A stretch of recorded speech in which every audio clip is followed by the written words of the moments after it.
Well, I think most fans at Edmonton wanted a prospect back from another team, somebody who's ready to step into the National Hockey League. That prospect might be a player from Montreal, or the other teams they were talking to is playing in the American League and is ready to play in the National Hockey League. They got a second-round draft choice for Montreal, which will be in the 52, 53, 54 range. But they picked Jeff Petry in 2006 in the second round at number 45. They're getting a second round back for Jeff Petry after all these years, 9 years later, but the pick isn't as good as the one they picked Jeff Petry with originally. They got a conditional fifth rounder tied into how far Montreal goes in the playoffs, and that can move up to a third. But all these draft picks look good on paper. The Oilers now have 2 second-round picks.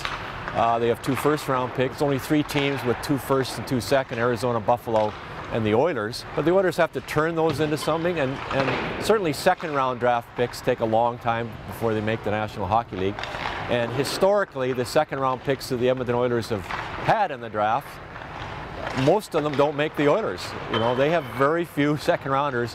Anton Lander, before he hurt his shoulder, it looked like he was a player now. Martin Marincin was a second-round pick, but he's on the bubble as a regular defenseman, so they don't have a lot of second-round picks that have made the team.